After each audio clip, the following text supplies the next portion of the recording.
Okay, thank you so much for being here with me today, guys. This is a brand new series that I'm starting. I'm Professor Kelsey Coes, and this is Divination Academy. This series is going to be on Ascended Masters. Today, we're going to do the overview. So I'm going to go over the different views of Ascended Masters because there are different thoughts of views on what Ascended Masters are, what the definition of it actually is, who qualifies at that, and there's a couple other topics that fall within that as well. Like I'll hit on the Galactic Federation Federation of Light a little bit. I will talk about spirit guides just briefly because we need to know the differences of it. Because I personally am one of those people that fall underneath the fact that spirit guides and ascended masters are different. So that's a big reason why we're going to touch on that. And then I do have a list. I think, how many did I put in there? I think like 40 of the most common ones that I see people using. So we'll go through that today. And then after this, in this series, we'll work with specific Ascended Masters. I'll introduce you to them a lot more in detail, a lot more in depth. The first one I'm going to be doing is Mary Magdalene for so many reasons. I personally work with her. Also, she's becoming very, very trendy. She's becoming very, very popular. There's also kind of depending on which route you choose to work with there's a way to kind of feel almost rebellious towards Christianity with her, which is really fun. So yeah, we're lots of reasons to work with her. But so for today, if you're new with us, or actually if you're watching the replay, I'm popping some links into the chat for you to take a look at. Actually, I don't think the chat's in the replay, so never mind. It doesn't matter now. If you're watching the replay, please just check out our YouTube page, check out our Facebook, check out our website. That's where you get more information about us and how to enroll. Okay, so to class. Does anybody have any questions right off the bat they want to ask or anything they want to say about the topic of Ascended Masters before I get going? Or do you guys want me to just dive right in?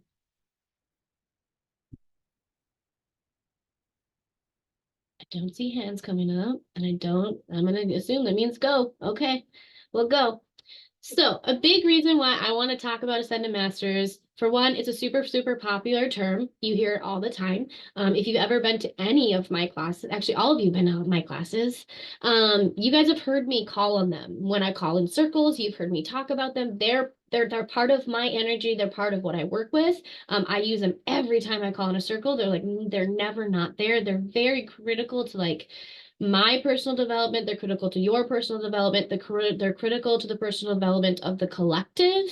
And also, again, there's a lot of different thought patterns of who qualifies as Ascended Master, what the definition is.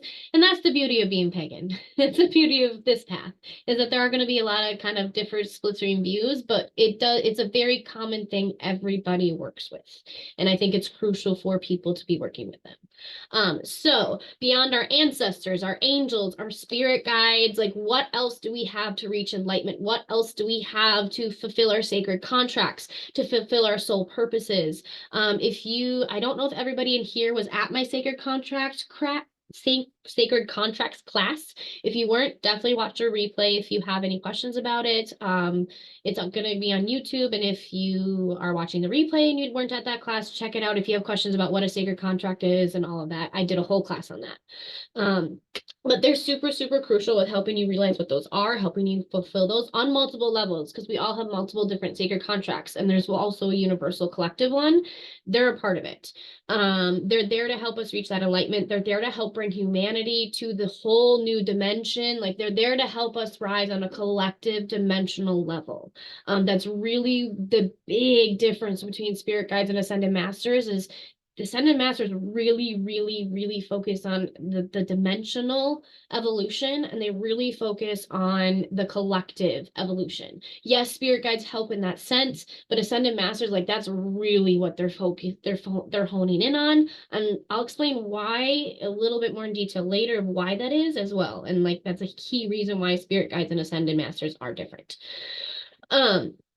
So actually, we're going to talk about it now because I guess that's how I did it in the study guide. The other super, super, super big difference between them, super, super huge difference between Ascended Masters and Spirit Guides is Ascended Masters, they have fully ascended, which means they have been able to break free from the wheel of karma, from the cycle of death and rebirth, if that's the view that you go to, they've fulfilled their sacred contracts, they've fulfilled all of their sacred purposes, like they have done all of that. They have fully reached ascension. Spirit guides, that's not necessarily a qualification. There's so many different types of spirit guides as well. There's so many different types of spirit guides.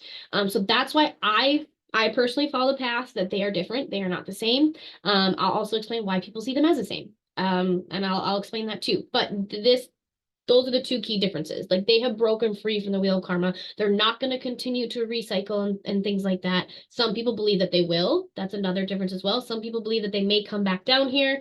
For example, if you work with Jesus as an ascended master, that's going to be a core belief that you believe that he is coming back one day. They're pretty set on that, pretty clear on that one with that belief. But for the most part, ascended masters, like I said, like they're not coming back to earth. Like they've done this. Like they're here to help. They're here to get all the collective back up there, but they're not going to keep redoing this death and rebirth cycle. They've completely broken free from that. So we're going to talk about spirit guides now too in a little bit more detail so that we can also break down the differences. And because we're talking about ascended masters, I feel like we can't not talk about spirit guides. We just can't. I also want to preference most of what I'm talking about today. This is going to be more of like a Middle Eastern, European, Western more viewpoint. Because when it comes to Native American indigenous cultures, when it comes to those from the Americas, for one, I'm not the most well studied in them, and two, those are all viewed, spirit guides are very culturally different across very many different cultures. And what I know like is mainly, like I said, the Middle Eastern, the Western, the European, that's mainly what I'm going to be talking about. Also, Alex taught me yesterday, make sure that if you're ever talking about like an animal that you are using spirit spirit and sorry, not spirit, but you're using animal guide or familiar. So spirit is actually it's supposed to be left for spirit animals and like totems. That is a close practice that is indigenous. I'm super grateful she taught me that yesterday, so I wanted to make sure to reiterate that to you guys. Try to use those words when you're talking about animals when it comes to spirit guides. Another disclaimer that I have, not every single spirit we encounter will actually be an official spirit guide. Not every single one is, not every single spirit you encounter is somebody coming to give you a message or fulfill a purpose or as part of your sacred family, part of your soul contract, part of your soul family. There are so many spirits wandering around, you can encounter somebody else's spirit guide on their way to them or doing something for them. They also could simply just be your friends or family members visiting you. So like, not every single spirit we encounter will be a spirit guide. I feel like some people think that, they think that somebody shows up and or a spirit is there and it's automatically a spirit guide, it's automatically, and it's just not true. That's just not the case. So when it comes to spirit guides, we all have a group of them. We all have a group of them supporting us, helping us, loving us. They are there to guide us through our life. They were already determined before we were born. They're part of our sacred contracts. Again, if you weren't at that class, please go watch it. I go over this in super detail for you guys there. They communicate with us to help us be able to fulfill those, both our soul contracts and our sacred purposes, because those are different. And they do this by placing signs in our path and sending us message in various ways. And then throughout our lives, we'll even have multiple spirit guides. We may not even have the same ones with us throughout the time. They're going to cycle, they're going to filter, they're going to change. You may have one or two that are with you all the time. You may have some that pop up just for a certain purpose, just for a certain message, just for a certain time of a season, just for something that you're going through. So just keep that in mind. Some have a beginning and an end, some don't. So just keep in mind with that. And each one specifically has a specialty that they're there. They have a special connection that they're there. They have a special purpose. They have a specialty for why they're attached to you for that reason. So keep in mind that they each are doing a specific purpose. And usually when we're referring to them, they're usually non-physical beings, not always. Because in the case of animals, you can have familiars and they can literally be your pets. I don't think that that's as common as people think it is. I don't think that everybody's pet is a familiar to them, but people do have differing beliefs and differing thoughts on that. But do I feel that yes, some are capable of being that? 100%. 100%. I do not disagree with that at all. So just remember too, most spirit guides, they are going to be non-physical, but you can also have physical ones as well.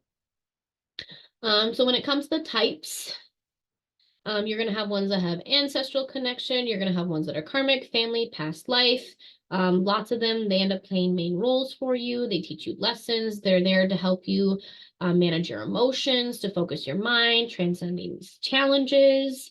And then, sorry. I apologize. I have had a headache and I've not been feeling well either. So, okay.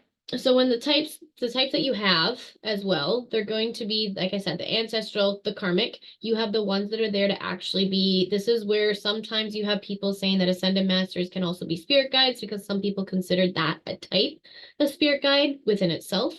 So this is where you might have one differing spot with that as well. Another type that you have are teacher guides, ones that are literally just there to teach you. It's an old soul teacher that comes to guide you. And then I think that's it for the main types. And then we have the roles. So, and some people will interchange roles and types. Some people will use it as the same. Before I jump into roles, do we have any questions on any of this so far?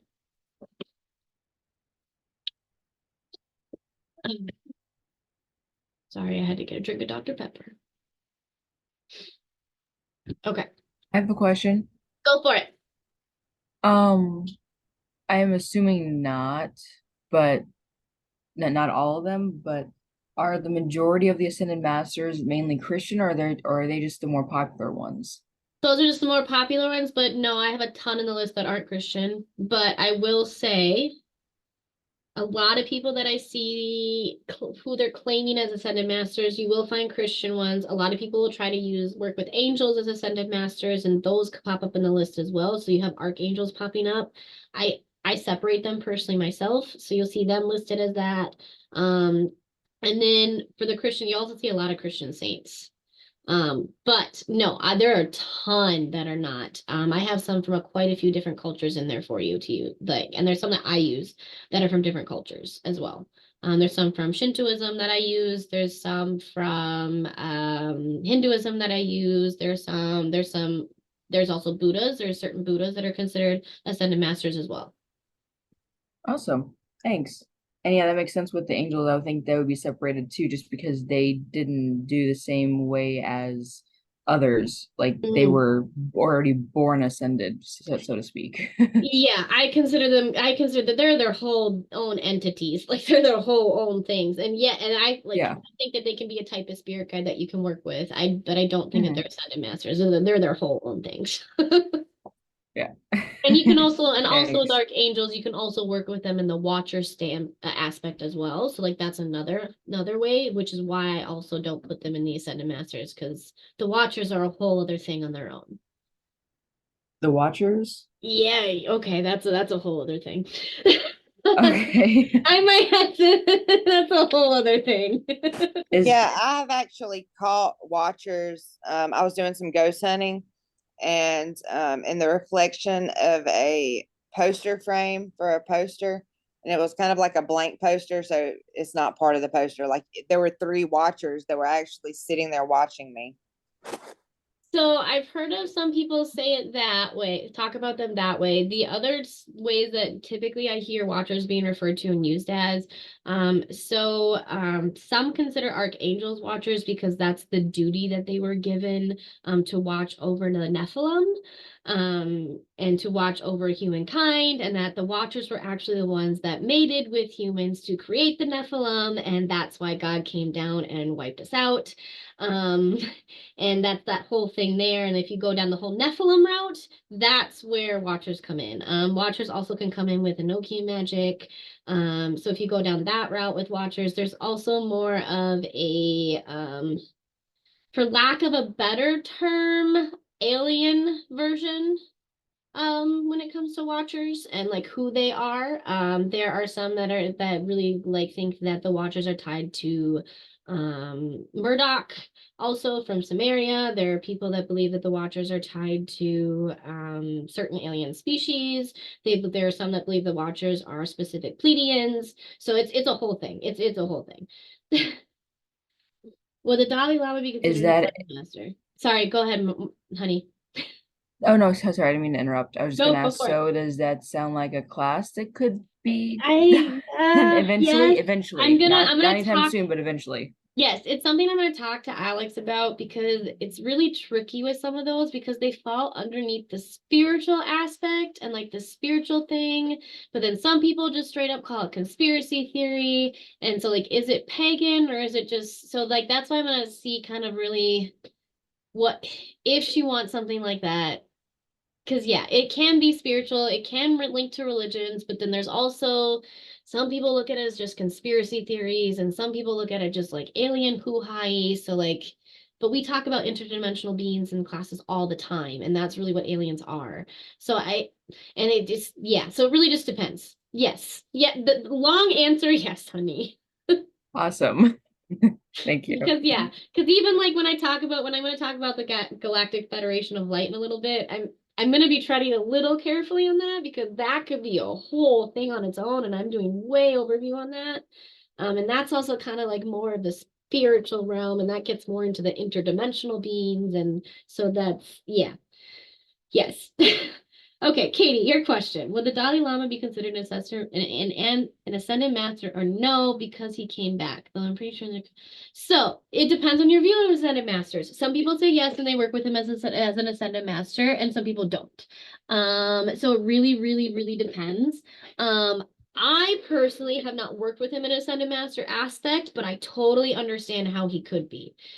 And the reason why I don't personally is just because that's not it's not I work with that pantheon, but I don't work with that pantheon as much as I would like. Um, and also just because I am still trying to decide how I feel about that karmic aspect. Because yeah. I'm still personally trying to determine that. So I would say yes, it really depends on how you want to work with and how you view him and how you want to work with him and how you view ascended masters as a whole. Because some people don't believe they have to break free from the karmic wheel of death, the karmic wheel of death and rebirth, the cycle of rebirth. Some people believe that ascended masters, they just truly need to fully reach enlightenment, and enlightenment doesn't necessarily mean that you don't keep reincarnating, because you could keep reincarnating as a way to continue to help enlightenment and ascension for those still on this realm. So it really depends on how you view it. Does that help answer that question at all? Does it help you try to determine that question at all? Because I know it wasn't a straightforward answer. Thank you. Awesome. Okay, any other questions? Ooh, I'm gonna take my sweatshirt off quick. I am getting hot. Okay, let's see. Let's jump back in then. So the roles that they play. Within our team of spirit guides, there are specific roles to be filled. And there's a lot of factors, including your soul purpose, your sacred contracts, your energy type, any traumas you've been in, your chart, so many things. But we'll go over quickly kind of what these are, because like I said, I feel like we can't not talk about ascended masters and talk about spirit guides, because some people consider ascended masters a type of spirit guide. So if you choose to follow that path, I wanted you to have most of the basic information with you. So for guardian, this type of spirit guide will most of us are super familiar with. This is usually what we think of when it comes to spirit guides. People call them their guardian angel. They're typically your lead spirit guide. They're usually going to be there before birth and after death. They'll have many different hats. They'll change many different times. But they're typically you're very intimately familiar with them. This bond is not shaken. They're there with you always. They're always guiding, they're always supporting, and their contracts to you. There's no way they can be with others. They're really for you. And they can actually sometimes also materialize in your life in a tangible way. Out of any of your spirit guides, this is the one that's most likely to come to you in an actual tangible way. So if you see the three pictures on top, I actually put those there to give you a representation of how a guardian familiar can change, because personally, my guardian familiar has and always will be a kitsune. These are the 3 different kind of forms I have seen her in throughout my life. She has come to me in three different forms. It just depends on what's going on. The number of tails she has had has also changed depending on where I am in my spiritual practice, how connected I am, if I'm going through a trauma, what I need. So I put this up here to show you that like your guardian, it could be the exact same one, but they may come to you in a different way. You may see them in a different way. I know her name. Her name is Kana. She has been with me forever. She is my guardian familiar. And like I said, that's why I really touched on the fact like they can wear many hats, they can change, but it's going to be the same spirit.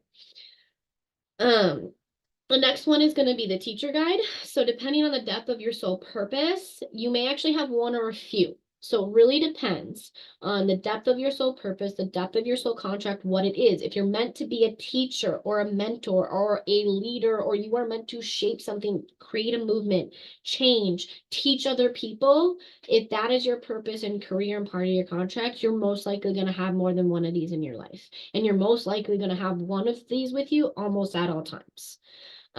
So keep that in mind. Like they're there to help you guide. They're there to help support you on your journey. They're there to help you learn. They're there to help you master skills you are meant to master. So they are there to master the skills for the role that you agreed upon prior to this. So that's what they're there for. Personally, I've so far had 4 come through, and I've got a new one that I've been working with in the last 6 months. I've had quite a few different teacher guides, and they always bring me into a whole different perspective of things that I'm learning and I'm looking at. You also have caretakers. These are spiritual guides that help us in various types of relationship, because these ones are there to create a communication web between you, others, and other spirit guides. So these ones may interchange, they may come back and forth, they can work with multiple different people. They're really there to support the souls as a collective, to take care of them, to create those relationships, those bonds, and those communications. Then you have the gatekeeper. They're incredibly important because these are our protectors. These are the ones that are actually like our guardians are there. They're similar to our guardians. The gatekeeper, though, is one that like literally is going to protect you absolutely tooth and nail. That one, like it determines what's coming in, what's coming out. It's protecting you in the spiritual realm. It's protecting you in the physical realm. Like if you ever get those like hairs on the back of your neck and those like, I am in danger, like eminently in danger or eminently making the wrong decision and I need to change what I'm doing immediately, that's most likely your gatekeeper completely redirecting you and protecting you. And that's that energy that's changing you. Gatekeepers are a lot more aggressive than your guardians. And similar to them, like typically your gatekeepers will be with you your entire life. The best way that I can try to like put in analogies to this is it's hard for me because I have more than one gatekeeper because I have multiple personalities. So each personality is gatekept by its own entity. There's one that I don't even have access to that my gatekeeper won't even let me have access to. But they have been with me the entire time that each one of those personalities have been alive, and I'm very familiar with those energies. But they are very, very aggressive. One of mine is if I go near her, like she will bite my head off, and she's very, very aggressive.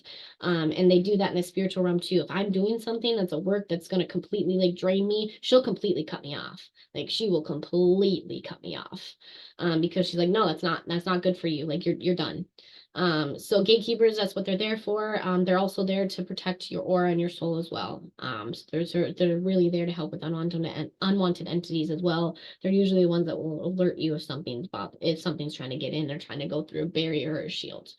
Your healing guides are super similar to your gatekeeper, but they're to help us with our emotional, physical, and spiritual ailments. They're really there to help keep us heal healthy, help keep us safe, help us with restoration.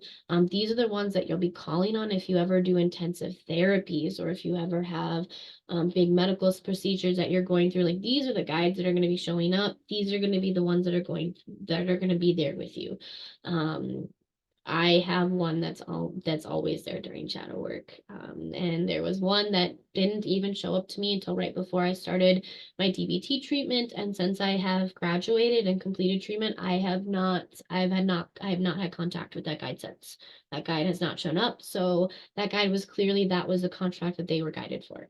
And I am so eternally grateful to them for that, and I still honor them. That's one thing too, is you can still keep honoring guides even if you fulfilled that contract. You also have ancestral ones. So there's a special bond that forms between us and our ancestral spirit guides. So it's people who can be related to us in the physical world can also be a part of our spirit guide team. It doesn't mean that they all are, it doesn't mean that they have to be. Some people believe that you will have the ability to call on all, if any, of your ancestors and generations, and some people do not. So it depends on your own personal preference and your own personal belief system on that.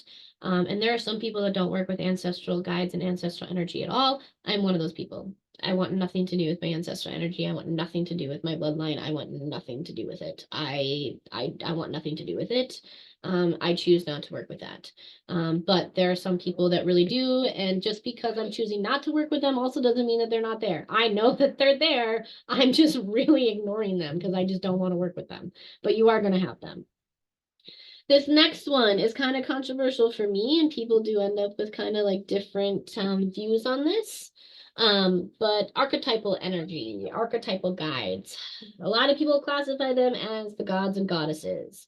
If you work with deities in that sense, I 1000% agree with that. If you view deities simply as the archetype, like I talked about in Deities Basics, to where you work with them as every single deity that represents a certain thing, it's all just the same face of one deity just being represented differently across different cultures.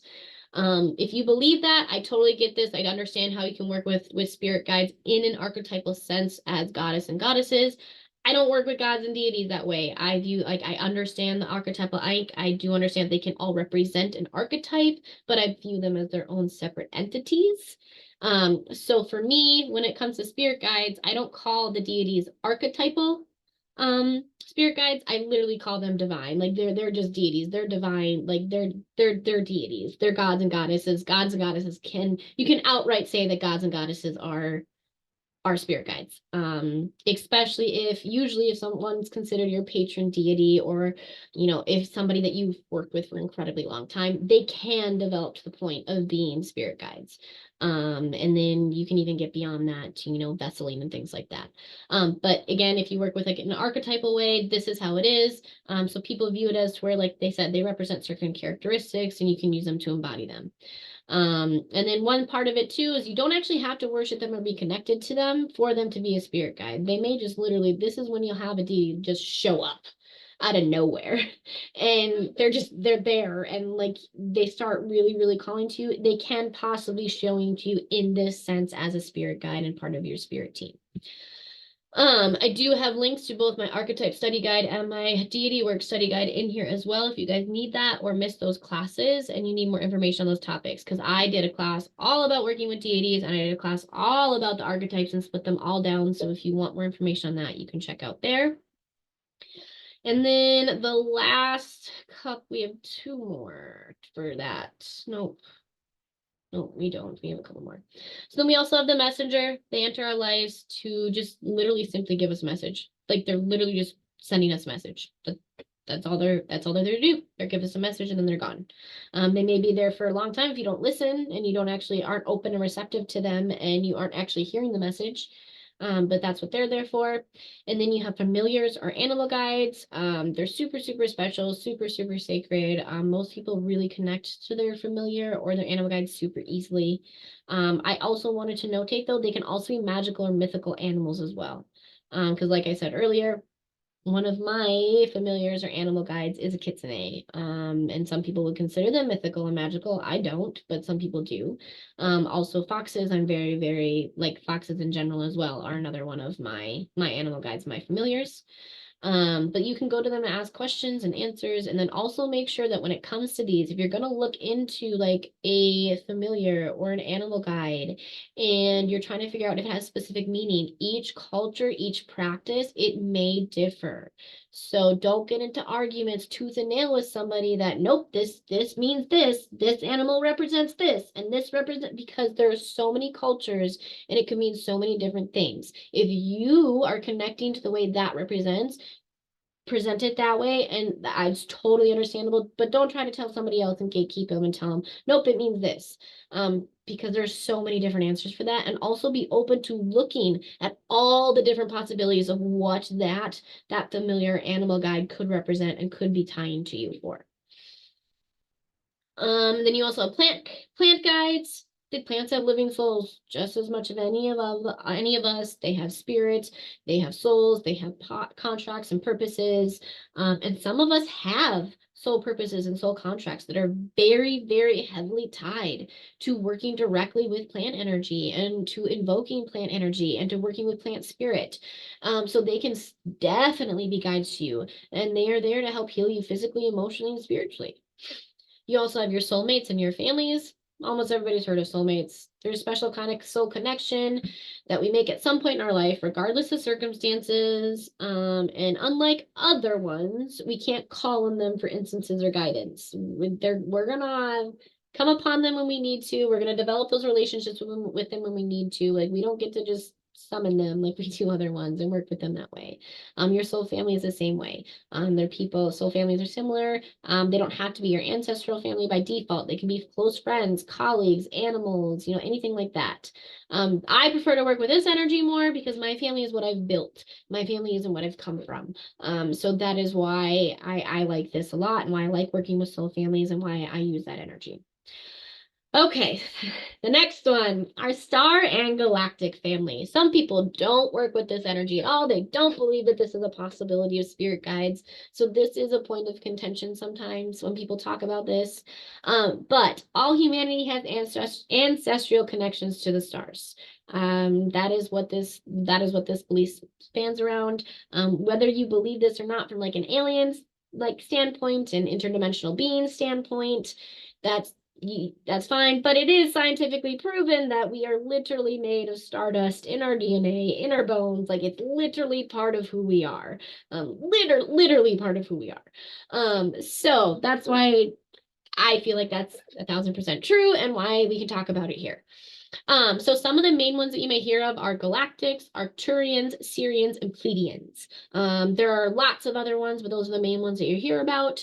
And so these are they live in these galaxies, they live in these dimensions, they live in these planets. They're completely interdimensional beings from outside the stars. The Sirians, they're known as being incredible alchemists for helping transmute your physical and body energy into actual enlightened energy.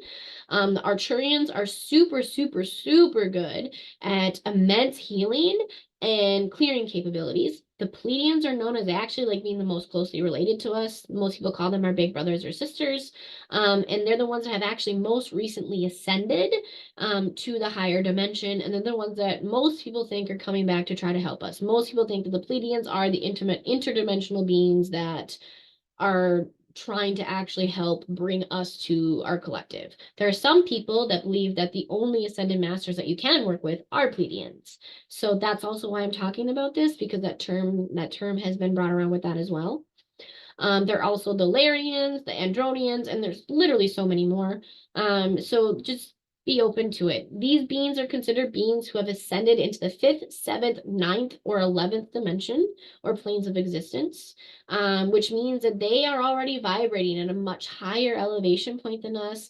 They're there to bring us up to that vibration. They're there to help us elevate. They're there to help us ascend. But again, like I said, there are some debates that these guys also shouldn't be considered ascended masters, because some people don't believe that these beings are actually like ascended from our dimension. They simply just have always resided in that dimension. So there's also that whole debate that you have to look at and kind of decide personally kind of where you sit on that line of the fence. Because like I said, some people believe these beings have been They've already been in this dimension at some point in time, whether it was millions of years ago or not, and they've been working their way up through these dimensions of enlightenment, of ascending, and those are the ones that they have reached. And then there are other people that believe that no, these are just beings from these dimensions. And because they live in these dimensions, they've experienced reality differently. They've experienced reality from a different vibrational existence. So they have knowledge that we don't have. They can be able to teach us so that we can also exist in those dimensions that they exist in. So it really just depends on what school of thought you fall in. I personally am the latter one.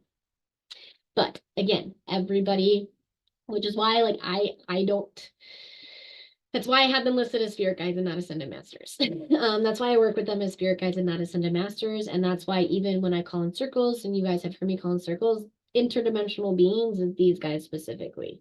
That's why I have them listed as spirit guides. So because we've talked about the Pleiadians, because we've talked about the star families and the galactic families, we also have to talk about the Galactic Council and the Galactic Federation of Light. If you don't know anything about this, and this is like all new information I've literally just thrown at you, and you're like, what in the world is Kelsey talking about right now? I highly recommend going reading From Deep Space with Love by Mike Dooley. And again, the reason why I'm talking about this is because some people use these guys as spirit guides. Some people use them as ascended masters. And again, this is a lot more of that spiritual realm instead of the magic. This is more of those interdimensional beings. Okay, so in the study guide next, I do have some information on the Pleiadian High Council. So if you want to read, like there's a whole, like that's what they believe. That's what their mission is. This is what they're doing. This is what their purpose is. It's very summarized in there what they do. Again, read if you read the entire book. Next in the study guide, I have basic ways for you to connect to spirit guides. Because we're not doing a class on spirit guides, I didn't want to do that in super detail. So I have basic ways to do that. So you can start doing that until I teach my class on spirit guides, because I will do one eventually. I also have a basic meditation to help you start to get in contact with them, to start to visually see them, to start to energetically feel them, to be able to get on that same vibrational level as them.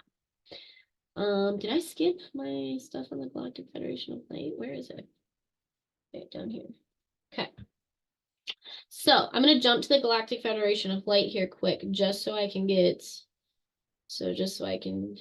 hold on, never mind, I'm not. No, we're going to do it in this order that I wrote it, because I wrote it this way for a reason. Okay, I'm going to jump in the chat and see if you guys have any questions.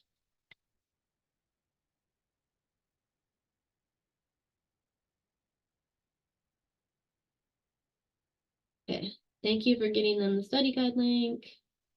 Okay, honey, go ahead. Okay, I'm assuming that they all obviously don't look the same because everyone sees things differently, but in general, what do the star people look like, shape-wise, or Every single time that I've talked to anybody about it, or I've seen any references around it, they're literally bodies of light. If you get any representation of them at all, typically the information that we have about them and from them is through channeling. okay, and channeling, that is what again? That is where somebody is like a psychic medium, and those answers are being sent to them from like another realm, another dimension, and they're speaking what the other entity is speaking through them. Gotcha. And the body of light, is that like a, well, like a physical, not like a physical, but like a humanoid or some kind of Typically, that's natural what shape, yeah, or just that's like typically a light ball? Typically, I've heard light bulb. Otherwise, I've heard also like a body shape type structure. I've also heard more ethereal. So it really, like I've seen and read and heard all three of those. I've also seen and read and heard that you literally don't, it's literally just an incredibly like energetic feeling, because if you haven't ascended to the dimension that they're at, there's no way for you actually to physically, visibly see anything, even a body of light. So I've heard and read and seen all four of those. Okay, that makes sense. Thanks. You're welcome. Okay, any other questions?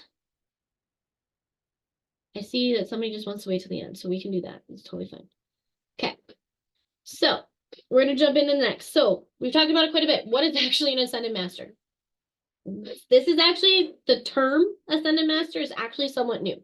It's actually somewhat new term, but the concept is incredibly ancient.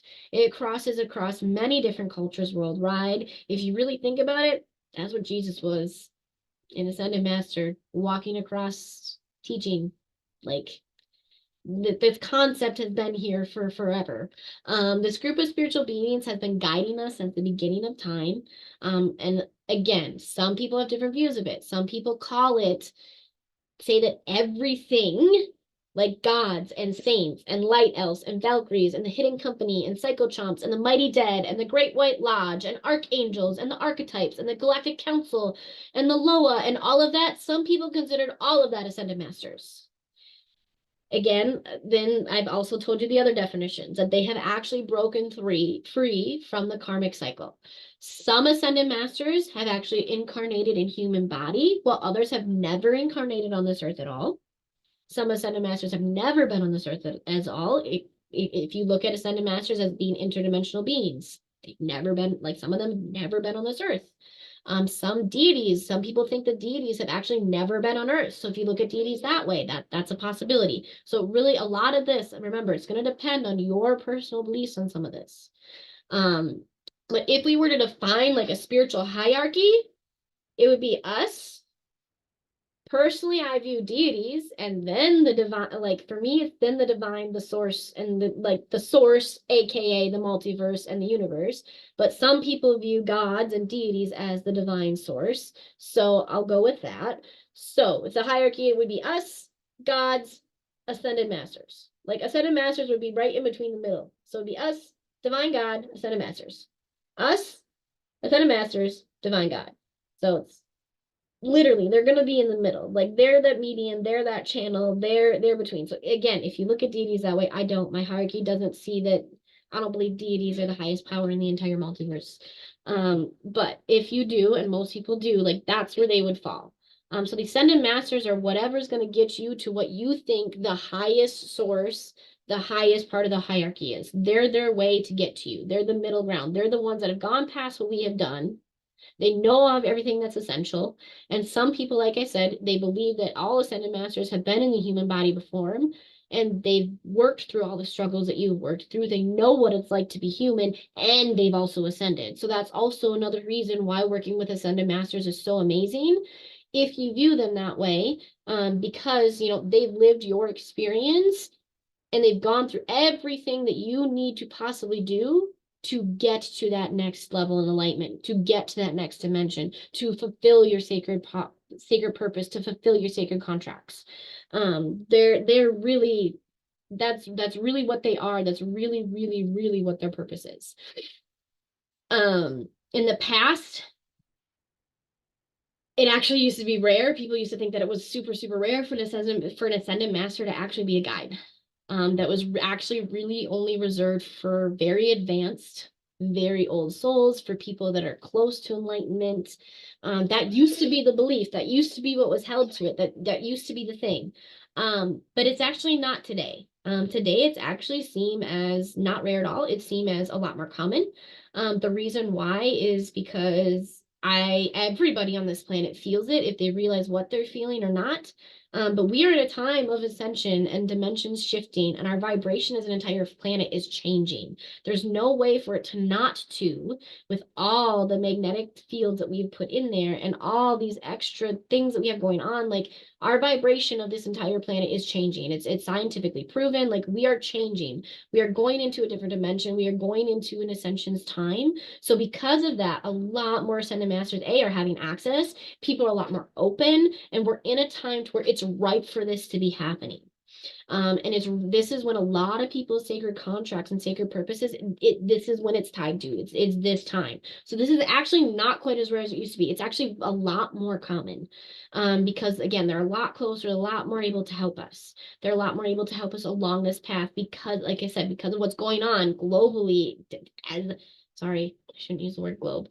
Earth, because not everybody follows this, that the earth is a globe. So when it comes to the earth, like the earth, the planet earth, like we are shifting. It is changing. We are rising dimensionally. So while we're talking about this as well, like karma, because we've talked about this before when it comes to ascended masters, like they broke through a bit, they broke free from it. So I feel like we need to talk about karma just a little bit and how it like affects them. We all have karma or some version of it or whatever word it is that you use, some type of philosophy. Karma, it's the most common word people use, so that's why I'm choosing to use that one also, because it comes from, Hinduism and quite a few other cultures and religions. But karma actually, the meaning is actually to learn, which implies that we all have lessons to learn. That's what karma is. It's learning lessons. They can be carried over from past lives and actions you've taken during your current life, your past life, all of that. And some people view karma, which, however, every pure action you take from a soul level for the greater good coming from love, that begins to actually start clearing your karmic debt and putting you on the path to ascension and ending the karmic cycle and having to reincarnate in a physical human form. There's a lot of different views on this, though. Some people don't believe that you have to do everything from a pure action of love, and you have to do everything from that because love's not what everybody needs all the time. So again, you'll have to figure out how karma affects you and what you believe in it. But Ascended Masters are here to teach us. They're here to learn. They're here to help us they're here to teach us lessons that we need to do. They're here to help us learn. They're here to help us enlighten. They're here to help us break free from that cycle of having to keep reincarnate and having to have that physical human form. Because every single time you don't clear that karmic debt, it's typically the belief is that that's why you keep reincarnating. You didn't clear your karmic debt. Like you didn't clear it. Like you still have debt there. You still have debt there. It's going to keep bringing you back to your physical human form. So that's how the ascended masters, like how that affects them and relates to them, because they're trying to make sure that like we're breaking free from that. I did actually put some of the 12 laws of karma. There's a lot more laws of karma, but I did actually no, why did I put 12? Put 8. I have laws of karma in there for you. If you want to go over them, it can help you determine like what you think and what you believe. Because like I said, everybody has different feelings when it comes to karma and different words, terms, and philosophies when it comes to that. But it does specifically affect ascended masters. They do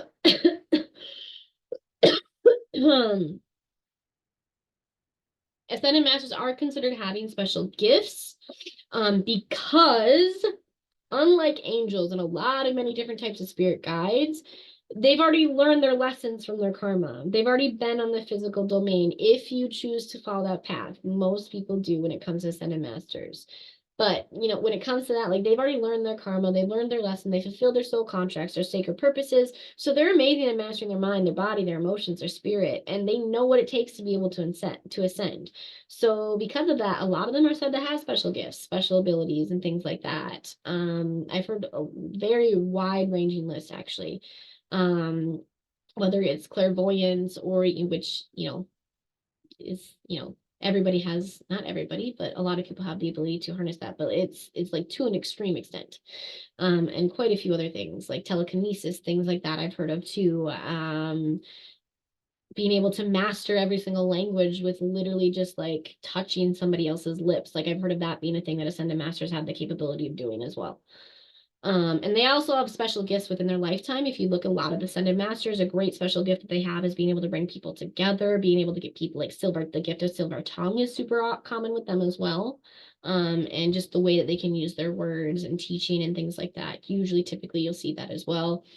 There's one master that is on the list that's incredibly gifted with the use of her body to the point of how she developed yoga. That's what she's known for. She completely changed the yoga industry and the teachings. So that's a list of common things that they may have a list of possible things that may be going on, but the list is literally endless. Why it's worth listening to ascended masters, because they have already aligned with divine qualities within themselves. They've aligned with their true soul purposes. They've aligned with their sacred contracts. They've broken that karmic debt. They know what it's like to like reach enlightenment. They know what it's like to be able to ascend beyond this physical realm. So working with them is just beyond all that knowledge that they have. Again, like most of them have already experienced the human existence. So they also understand that unlike a lot of the other guides that you'll work with. They haven't experienced that human experience. They haven't experienced what you've been through. They haven't experienced what it feels like to be in an actual physical human body. And honestly, like I feel like that's one of the biggest things when it comes to enlightenment we have to understand is trying to break free from that, because our souls aren't like being in these vessels. Like it's just it's so constricting for us. And to like be able to understand like what it's like to be inside that type of constricting vessel, it's just I feel like your spirit guides, it's a very different understanding when your ascended masters have that understanding and they get to feel that and that connection. So that's why it's so worth listening to them from that perspective as well, because they get that. They get that. And they can also teach you how temporary your human form is. They can really, really teach you, like, literally how temporary your human form is. Um, and how temporary that vessel is, and how joyous it's going to be out of that vessel. So like that's a huge reason of why it's so important to listen to them. How they can protect you. They can help us feel way more deeply connected with ourselves. They can help us feel more deeper connection with the frequency. They can help us raise to the next frequency. They help us feel safe, secure, and protected. They can guide us with knowledge. They can protect us by creating shields and protections around us. They can also help us to understand how to do that ourselves. And then they can also protect us by helping us by actually receiving divine guidance, being able to channel that a lot more easier, and to be able to protect us with decisions. They can help guide us through decisions that we're making because they've done the same struggles that we have when they've been in physical carnations. If they've been in physical carnations. So that is a great way of multiple ways of why they can help protect us. They're also really good at removing negative energy. They just generally are. Because they're ascended and because they're enlightened, like they're just generally really good at removing negative energy and knowing where it is. Okay, I'm gonna jump back into the chat, see if you guys have any questions, and then it looks like we're going on to what all the rays are in the Galactic Federation of Light here quick. Okay, honey, go ahead. Um, I feel like you already answered this, kind of, but just for clarity's sake, because my brain is not braining well today. I love when you say that. Um, can just like a layman be an ascended master, like not someone who's done something grand for the world? Kind of like I'm assuming the woman who remastered yoga. I mean, she helped populace with it. Can someone that's just like a hometown hero or just someone who helps in general be? Yeah, Yeah. I would say if you wholeheartedly believe and feel that like they have like that they embodied like enlightenment and ascension, and like you feel like they embody like what your soul contract and your soul purpose is guiding you towards, I don't see why not. I don't see why they couldn't be. Okay. I would And, recommend making sure that they've passed on first, mhm. because like personally, like me, like when Deepak Chopra passes away, if he's not starting to be used as a ascended master, I'm gonna be shocked. Um, Who? Deepak Chopra? You really don't know who Uh, Deepak Chopra is? no. How do you spell his name? He is like crucial to like meditation. Like he is like, ooh, okay. Okay. Honey, we're gonna have a private discussion. I'm gonna teach you Okay. about him. He's alive Okay. now. Like he writes a lot of books now. Like he is a phenomenal teacher on meditation. Like he is a great expert on meditation. Like they have done like so many scientific studies of actually like attaching like whatever they're called to be able to watch his neurons when he's meditating, and like they've watched what actually happens to his brain. Like they like oh it's what he can do is phenomenal. He teaches a lot on it too. Okay, sorry, Cool. that was a whole side rant. You're But long good. answer, yes. Okay. Can it, they don't have to, and I kind of like answered this with the I think it was Katie's question, but can an ascended master come back to Earth if they choose to in a physical form, not just Yes. spiritual? Yep, they can. They Okay. can. They can. They definitely can. And it depends on your belief too. Like I said, everybody's got some different beliefs. Some people believe no, like there's no way possible because they've ascended, they're in a different dimension, and other people believe differently. I believe that they can. I believe that if they've reached an enlightenment, like they get to choose. Like they will get to make that choice. But then some people view it as if they are coming back to the earth, and have they really broken free from the wheel of karma? So it really depends on how you view it. Yeah, I makes know. sense. I might have made you have to think more and decide how you feel about it. But that's a thought for a later time, not Yes. right now. Yes. And how do you tell if like a guide came to you? How do you know if it's an ascended master, a deity, or someone else?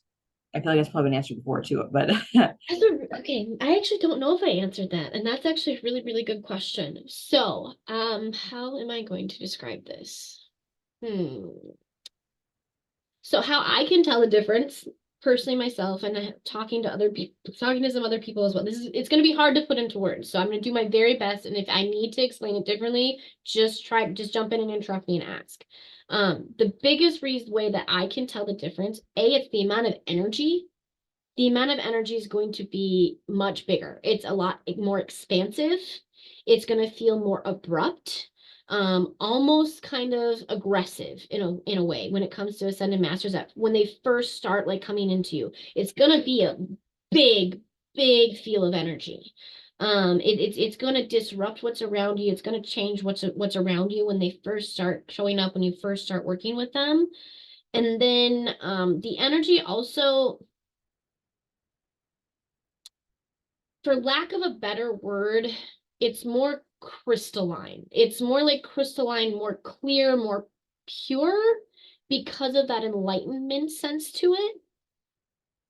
So if you see it or feel it, if you see it, like it's visually going to look more that way. Some people say it's white. Like to me, everybody that I've talked to, white quite isn't. It doesn't quite describe it. It's way more translucent and crystalline and ethereal. That's another word to use for it. Also, that energy is going to be more persistent than I feel than it ever is with my spirit guides. And I've talked to other people too when it comes to ascendant masters. It's a lot more persistent. Um, because usually when they're showing up and usually when they're starting to reach out for you, like you're at a next stage of your development, you're at a next stage of your enlightenment, you're at a next stage of your awakening, and there's a reason for it, and it usually needs to happen for a specific purpose. So those ascended masters will be a little bit more abrupt. They'll be a little bit more aggressive about it. Does any of that make sense? Does any of that answer the question? Does any of that help for all of you? If that anybody, helped me. okay, fabulous. Michelle, you have a question? Yeah, does it feel like almost like a drunk feeling? Drunk and or high, and sometimes a headache in the middle of your forehead? I could see that some people would have more of a euphoric feeling with that energy. I could understand that. I personally have not felt that, but I work with a lot of energy, so that might be why. But I could definitely see it. I could see how that energy could feel euphoric because it is very intense energy. Okay, thank you. You're welcome. Any other questions or comments on that part?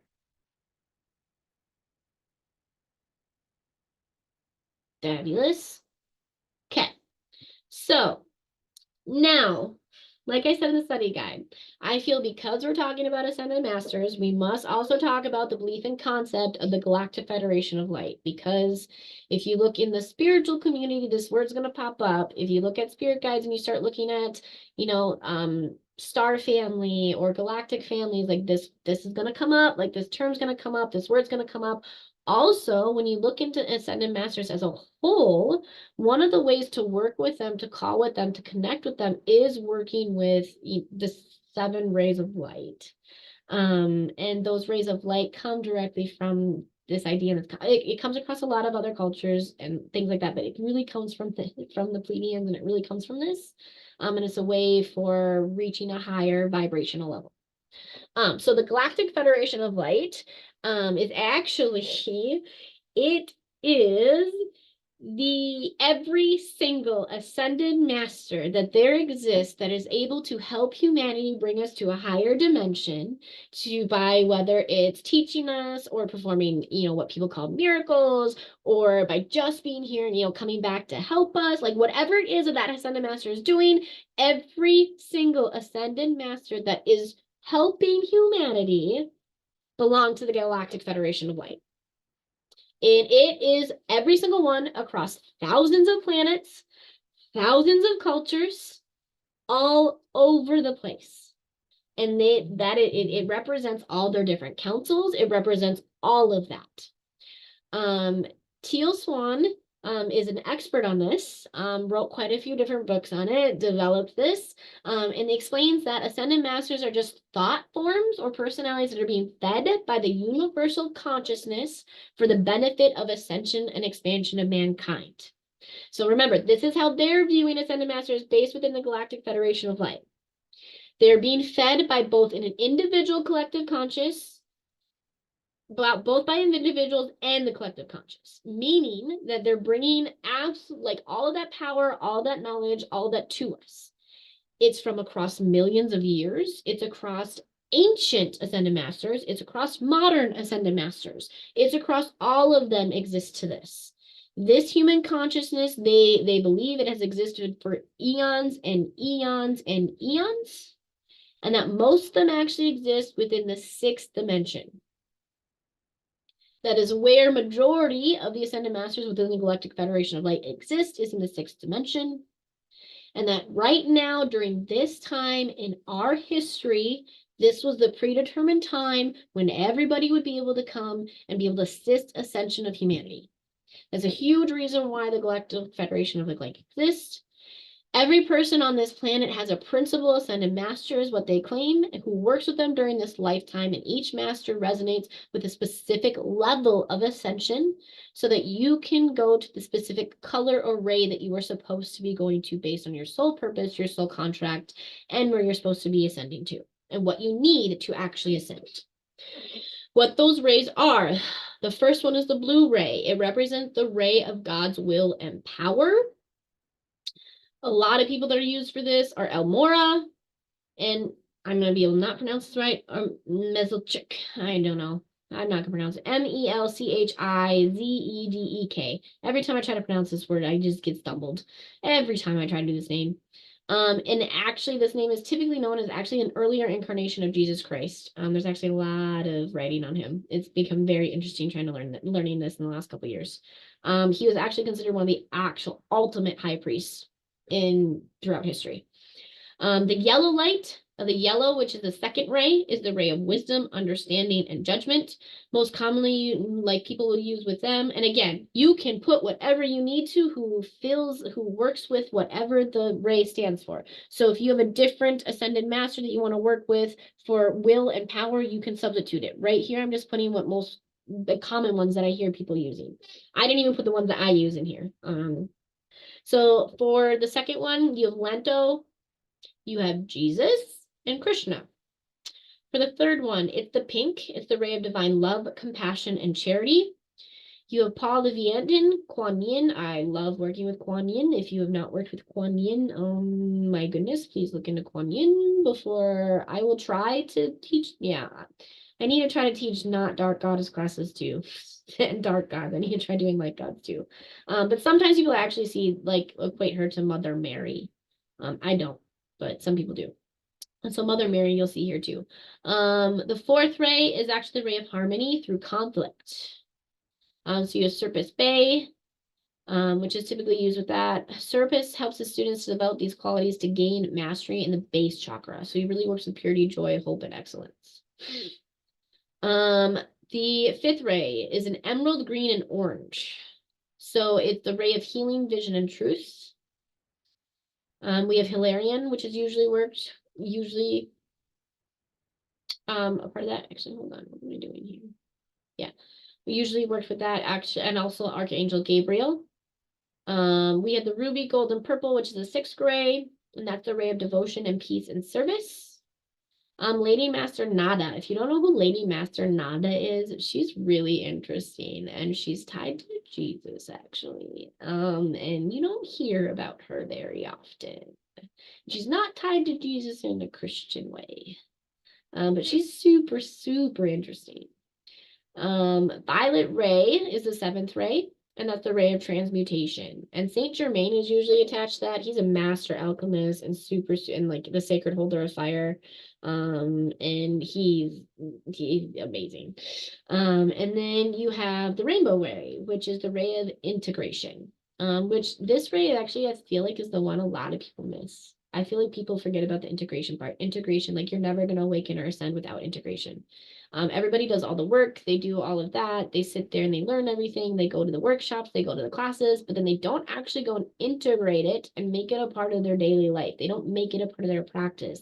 They don't actually integrate it to their soul. They don't integrate it into their energy. They don't intertwine it. And so like this ray, I feel like is super, super important if you choose to go this route with this and work with them in the ray aspect. And that's Tara's usually used with her. She's a goddess of purity and love. And she really, really helps to focus on your individual needs. She's from Buddhism. She's also known as white Tara or green Tara. But she can represent and manifest in many different forms or colors. I just don't feel like a lot of people know her, so that's also why I went for her. Fabulous. Okay, so I'm gonna stop here before I go into how to start connecting with Ascended Masters. And how to work with Ascended Masters. And then we go over the list of Ascended Masters that I have for you. I'm going to stop here. And again, I'm not going to go into super, super, super details about the Galactic Federation right now. But if you have any basic questions, you can totally answer them now. Because that is, like I said, that's a whole other topic. Hey, Paul.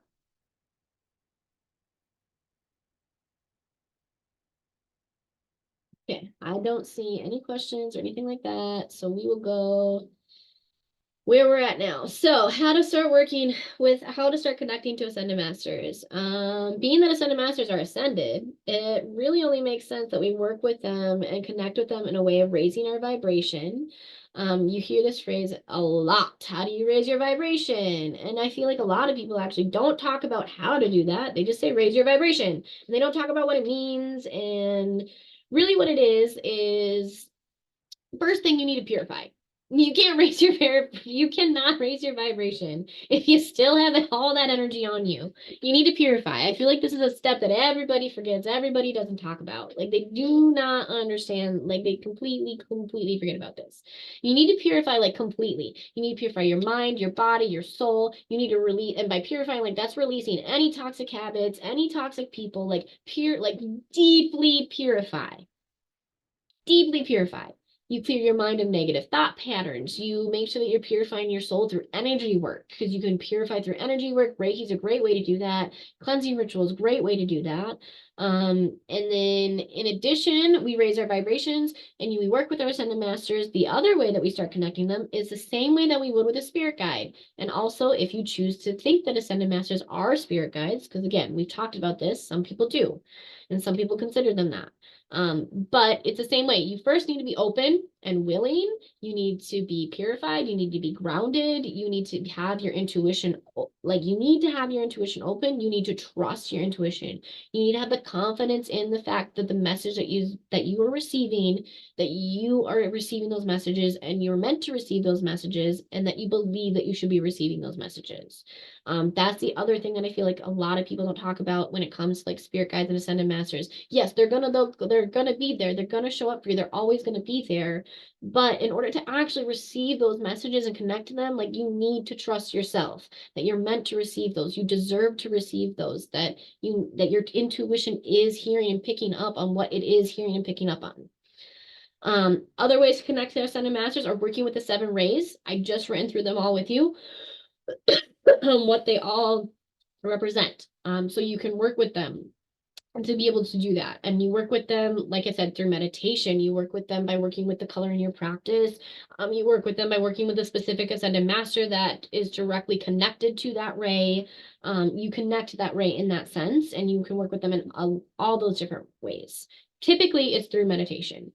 is typically how I work with those rays, is typically through meditation. And then also through the Ascended Masters. I have a book in here that's great that talks about how to do this.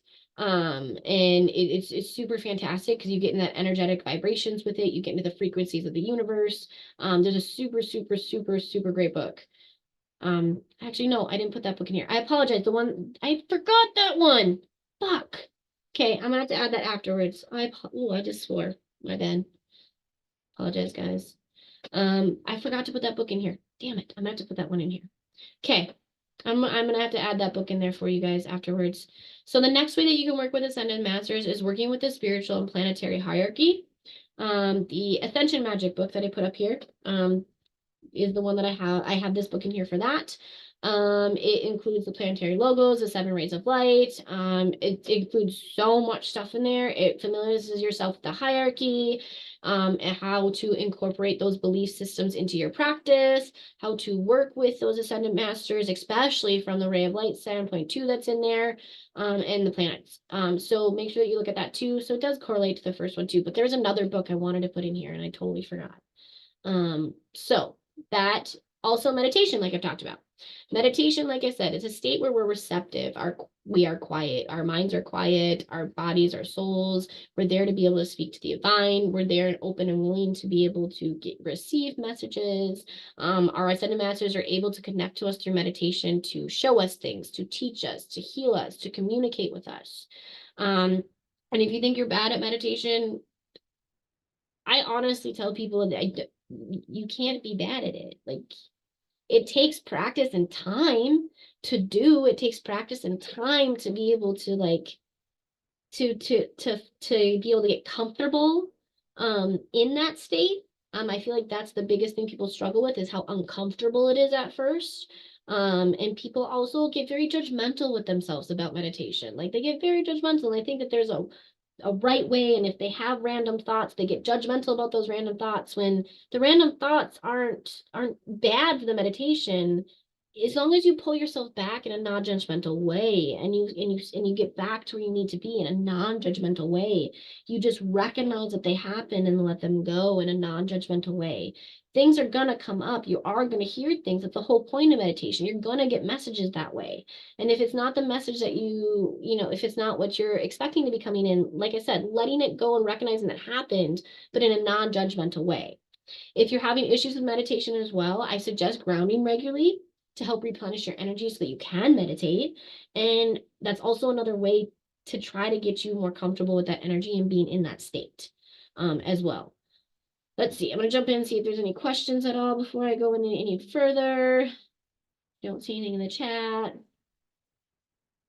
Honey, go ahead. I'm muted. Okay.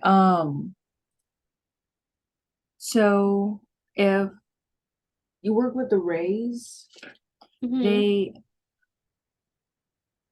if you're like drawn to certain colors, does that mean like not necessarily like your favorite colors, because most people, their favorite colors are like the basic colors, but and very like blue, red, pink, whatever. But if you're like drawn to certain colors for like a long time, does that mean you should more work with the masters that are associated with those colors? It can. I'm not going to say definitively 100% yes, because there's always possible that there's multiple explanations of things, but yes, it can. Right. Yes, it can. Okay. And if anyone could be an ascended master, then okay, I'm not sure how to ask this. If it's possible for anyone to be an ascended master, and the rays of light are like tiers, so to speak, then is it possible that you can kind of, depending on which one you're more comfortable working with, or if you're drawn to work with, however you want to put it, that in your soul contract you are like closest to that level of ascension? Okay, okay. I don't know if that's even possible, or if I'm thinking too hard. So it depends on how you look at the rays of light. There are a couple different things with it. Some people look at it as tiers. Some people look at it as there are certain people that are supposed to be going to one specific ray, and there are people that think that you work through each ray as a tier. So I've heard and I've seen writings on both. So again, it really depends on how you choose to work with them. But I wanted to clarify something though, because you said that anybody can be ascended master. I'm Anybody not. who has reached enlightenment. So like that, if like I said, we may not like there may be more people in the world than the Dalai Lama who has reached enlightenment, but like you said, they're what was the word you used? Laymen.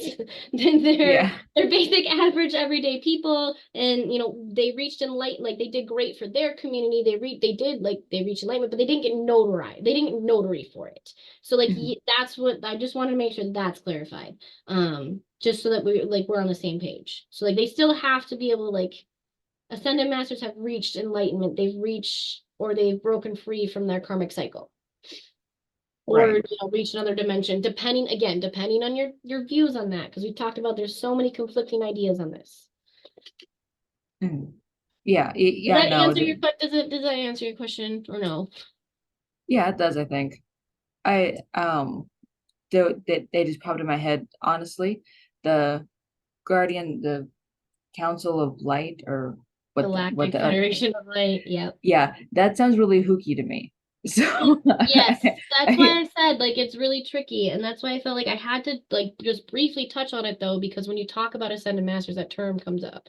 But like yeah, it's again, like I've read on this and I've looked into it. Like, do I pull some things from it? Yes. Is it what I? But again, like it's really tricky. The interdimensional beings, it gets kind of tricky with that. yeah. So yeah, I was just curious. Yeah, Okay, no, thank you. I Yeah, totally get it. you answered everything. Paul, do you have anything to say? I'm just asking, just because you always like to. Oh, Kelsey, why would you say that?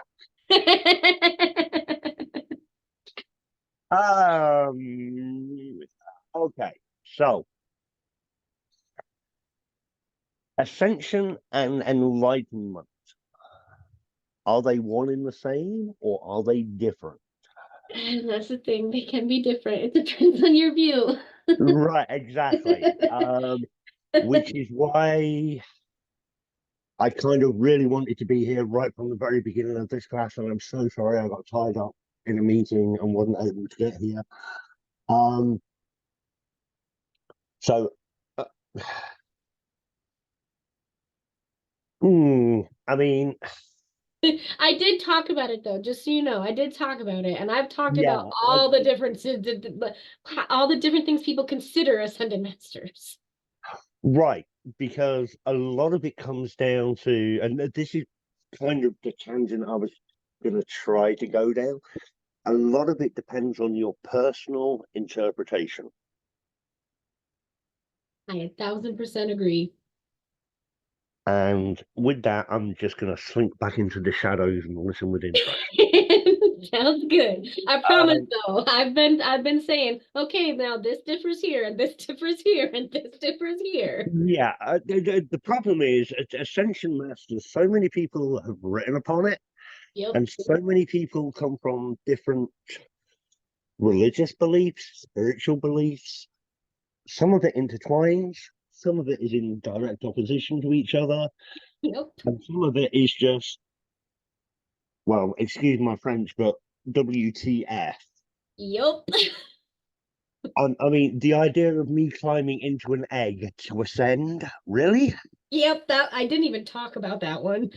Right. And the thing is, it has to be boiled at a certain time, at a certain temperature. How do you boil an egg unless the water is not boiling? Right. There's a whole practice involved in this, boiling an egg with unboiled water. I'm going back to the shadows. Okay, sounds good, Paul. Before you do, real quick, once the star people slash aliens got involved, I kept thinking about uh that those little dudes, beings that you talked about during Alex's alchemy class, I think, that she said don't get her started on. What are those things called? Or Hormexuli. Oh, Yeah.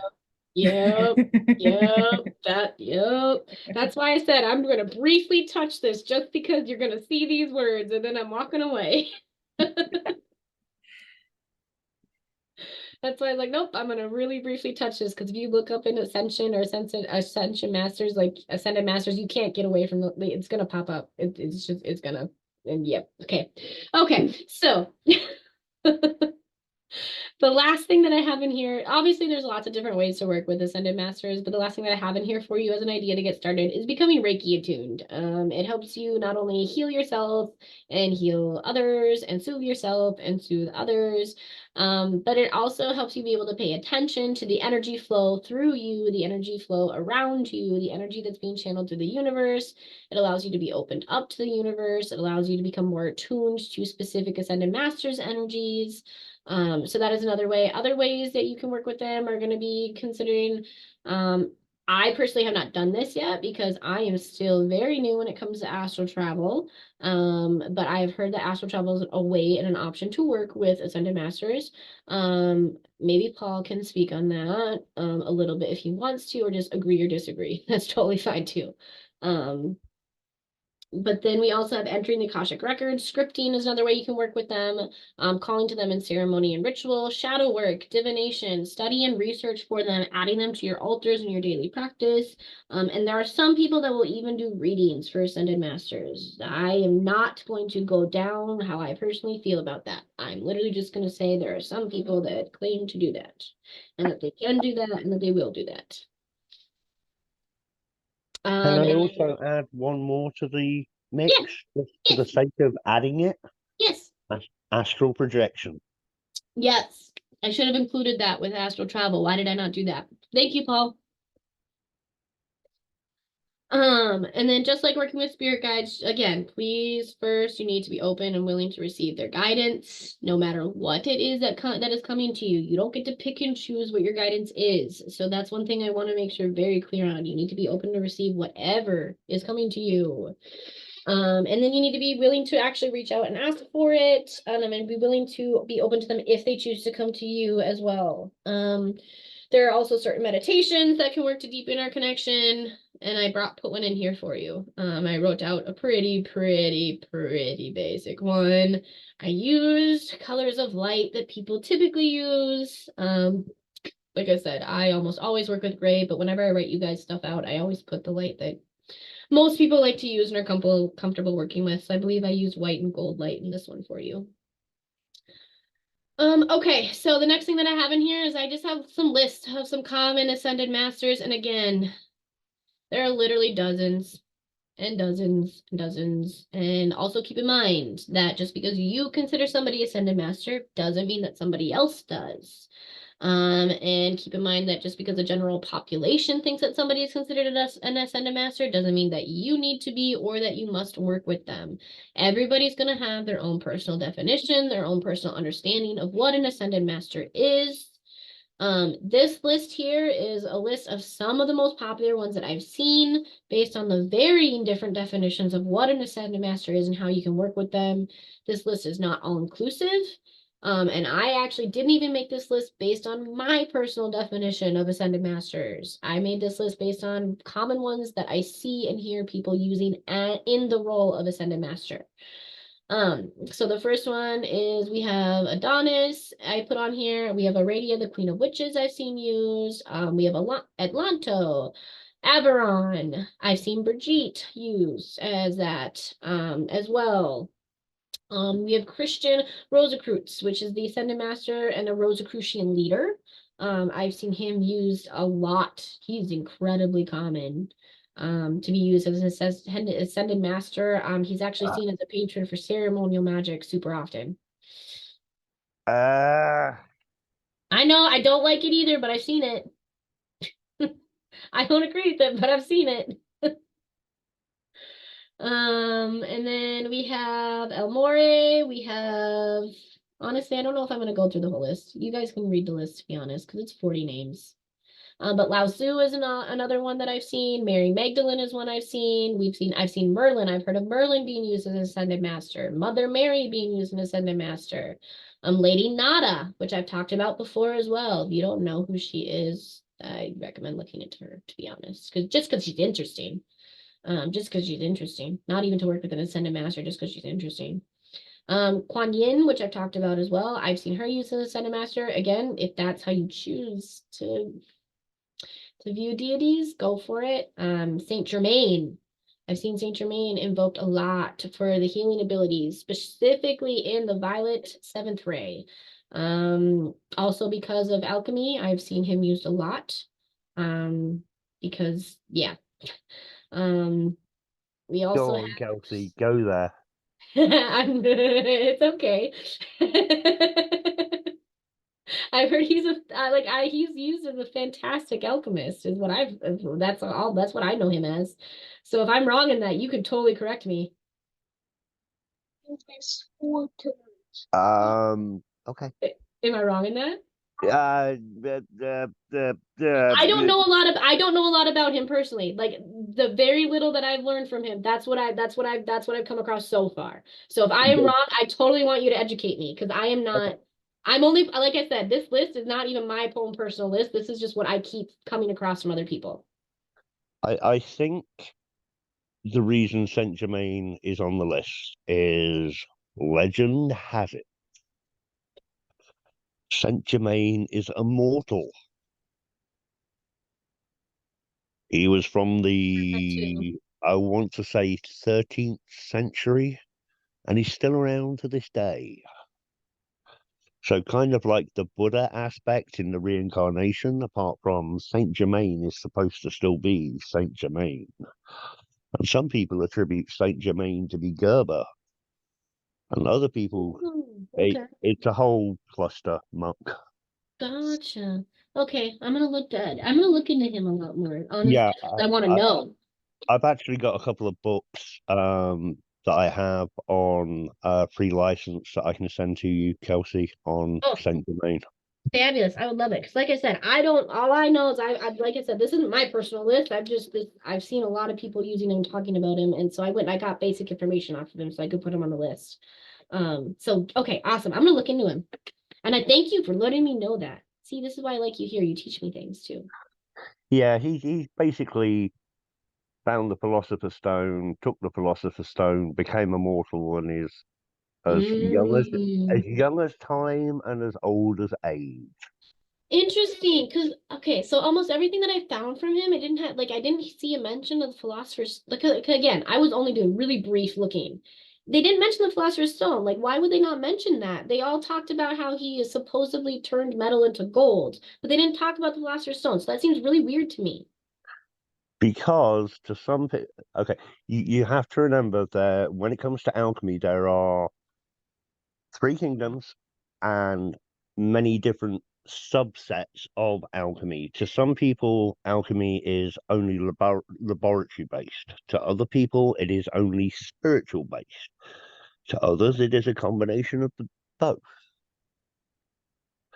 And some schools of thought is the philosopher's stone is the realization of self.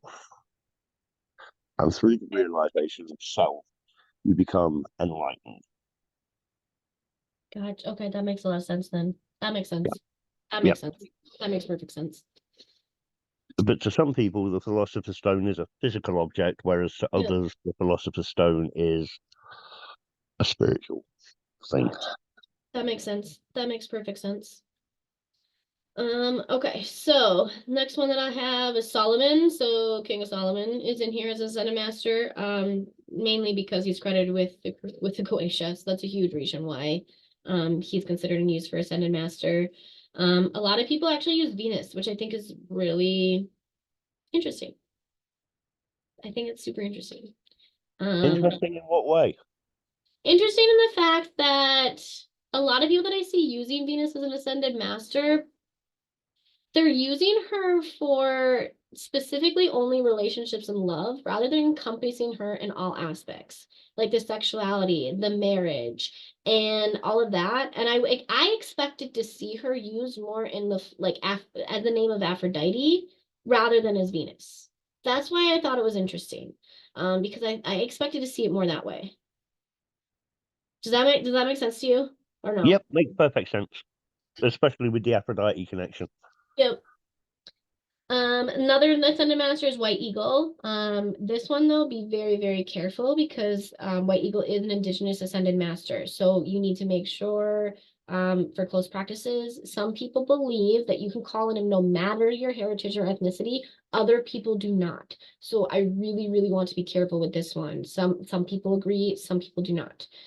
So please, please, please do research. Please do thought process. Please look into your heritage, your ethnicity, your culture before you decide if that is an Ascended Master you want to work with. That is why I wanted to touch on that one too. Amaterasu. I'm talking about this one personally because this is the one deity I personally actually work with in an Ascended Master aspect. I don't work with deities in an Ascended Master aspect besides her. The reason why I do that is because she has an immense value in Shintoism and in the universe as a whole, not just Earth. And I think that that's incredibly unique compared to a lot of other deities. And that's why I really like her and I use her as an Ascended Master. And then her aspect of balance is another reason why. And then another reason why is personally for me, my spirit, my guardian spirit guide, like I talked to you about, is a kitsune that is directly connected to her. So that's another reason also why I use her as an Ascended Master. But again, if you don't believe, and this is also where you see like these differing views, and like sometimes people work as Ascended Masters a little bit differently. This conflicts with how I typically work with Ascended Masters. My belief on Ascended Masters, but I do it, like I said, in this sense because of how significant she is to the universe as a whole. Some other ones that I have on this list, because we talked about it earlier, some people view archangels as Ascended Masters rather than their own entities or a version of spirit guides, because there's a lot of different ways to work with archangels, a lot of different views on archangels and what they actually are and how to work with them and things like that. So if some people choose to use them as Ascended Masters, I've seen almost every single one used.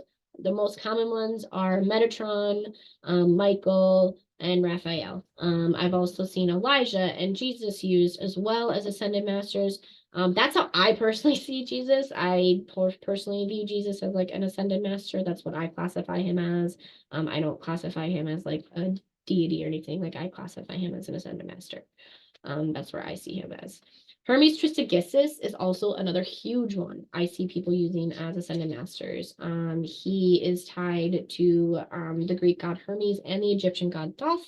He is credited as being the proposed author of the Hermeticum and the Emerald Tablets. He is a central figure to Hermeticism and central to the teachings of Hermeticism. If you don't know who Hermes Trismegistus is, if you don't know what Hermeticism is, we definitely need to go and look into that and do some information on that. It's core and central to a lot of ideas, a lot of practices, a lot of universal laws as well.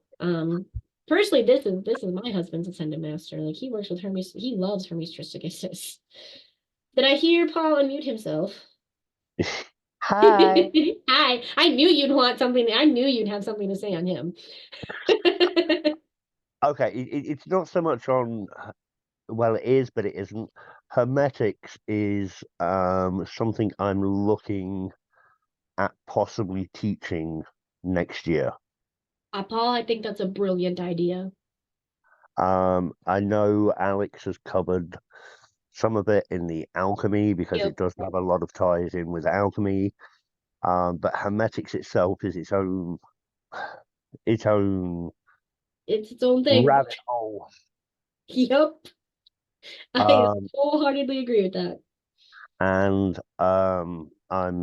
it's one of the things on the short list for me to do next year. So look out for a Hermetics class. I love that. I think that's an absolutely brilliant idea and we need it really badly. Okay, then Yeah, we'll just stop there at the list because you guys can look through the whole list. And, you know, like I said, this is not an all-inclusive list. It's not an all-exhaustive list. This was literally just, I went through and I was looking to see what are the most common ones that I see here. I'm reading people using that are popping up on other lists that are popping up all over social media. Like I was looking to see what were people using, what were people really trying to pull in for all the different definitions of Ascended Masters. Because like I said, it really comes to Ascended Masters, it really comes down to your own personal belief on what you believe the definition is on how and how you're going to work with them. Just a quick question, Kelsey, and Yeah. this is more out of personal curiosity. Yes. Do you see Muhammad coming up a lot? No. Which I Okay. think is really interesting because I don't. Right. Okay. I mean, Which I in the think it's recent, stupid. And honestly, like Katie had asked earlier too, the Dalai Lama, I don't see coming up as often as I would think either. right. I mean, the Dalai Lama, I can kind of understand, but Yeah. with the Muhammad, I was just curious because the research I've done, I've hardly seen it mentioned at all, which Yeah. to me was a shock. I was very surprised by that one too. I expected that name to pop up all the time, but no, I do not see that one popping up like hardly ever. Just I think it's I like that. That's so interesting. Now you're gonna make me want to go down another rabbit hole today, Paul.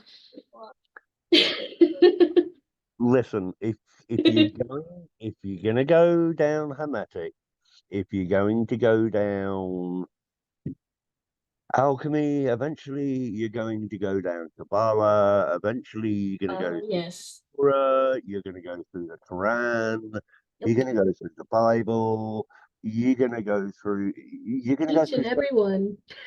So you may as well just suck it up, Buttercup, and get a copy of the Quran and start reading. I own it. I have all of them. You can, but I'm just giving general advice because you'll find there's a lot of crossover between religion, spirituality, especially when it comes to the ascended masters. Yes, very much so. I totally agree with that. Okay, so we are at the end. I know Melody said that she had some questions. So what questions do you have?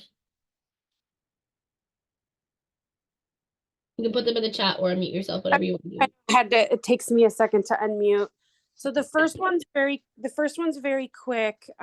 In passing, someone had told me they had like read my aura and had said something about the violet or something, but I forgot the exact wording she used, and I looked it up and then I forgot what that was. But she had also said that she felt that I was a very, very, very old soul, probably back from the Palladians. But when I keep hearing about the Palladians and on some of the stuff you were talking about, then I'm like, how can that be? Why would they? How could I come So from that? that's a very confusing thing because the way that okay, so that's a whole thing. So the way Okay. that people talk about the Pleiadians and the way they view them is even though they've ascended to another dimension, that they were like there are big brothers and sisters that previously were on Earth millions and millions of years ago. And like they ascended into the next dimension, which is in a different time, which makes them have to come back to us. Okay. So that like it's a very confusing mess, but like Okay. but it makes sense. Does that help understand that part a little bit better? Yeah. Mm-hmm. Yes, thank you so much. Okay, the other thing is, and I don't like to take a lot of time, but okay. The father of my kids just passed away 2 days ago. And before I went to sleep that night, I had sent Reiki to myself and my 2 children and him. And I've also done my master Reiki. But anyway, that night I had a dream. And at first I didn't realize what it could be. So anyways, I was sitting down with a man and we were talking for a really long time, just the 2 of us. We were just having really good conversation, talking about things. And then at the very end, I saw, I don't know how many different people maybe 7 to 10, they were just watching us, kind of like they were lined up against a couple of different walls, just watching. And so then yesterday in passing, I was talking to a friend about that dream, and that later that day, I had realized that I think that was my ex that I was talking to the whole time, but it wasn't him, but it was in the fact that he was a better person because he wasn't a good person in this lifetime. And I feel like it was him as he should have been. Is that all making sense? Yeah, that makes Okay. sense. And so then someone, as I was telling someone this story, she was like, that's his counsel that was there. And I was like, holy shit. So then after taking this class today, I'm kind of like reflecting on that. I don't know. I'm just trying to make more sense of it. That's why I wanted to talk about it, because I feel like it has to do with some of the stuff you touched on today. Okay. First, I'm so sorry for your loss, and I'm sorry that you're going through grieving right now and having to be in that. So first, I just want to acknowledge that for you. Thank you. Second, I'm not the best with dream interpretations because I don't have access to the dream world. I don't, but I will do my best with trying to give you kind of what I think and what I feel based on my knowledge on like spirit, ancestors, councils and ascended masters. Okay. I'm also, I don't want to speak up for Paul, but if Paul's willing to step in and if he has information, he can totally do that. Because like I said, I'm not the best with dreams because I don't have access to them. But I would say that that's a possibility. It also could be that that was actually your spirit family sitting there watching you guys to make sure that you were protected and comforted throughout that healing process of speaking with you. So it could have been his, but it also could have been yours. Yes, I feel like, I don't know. I'm gonna like think more about that, but that is true, because kind of like their faces were all different, but they all had like the same look on their face. Like, I don't know. I know what the look was, but it's hard to just explain it right now. But they were all very stern looking. So I feel like maybe that makes a little bit more sense, that they're like protecting and just being watchful. Yes. Paul, did So I think I see Paul mute himself. He might have some information for you too. thank you. Okay, Melody, just to echo what Kelsey has said, I'm sorry you're going through the grief, and I'm sorry for your loss.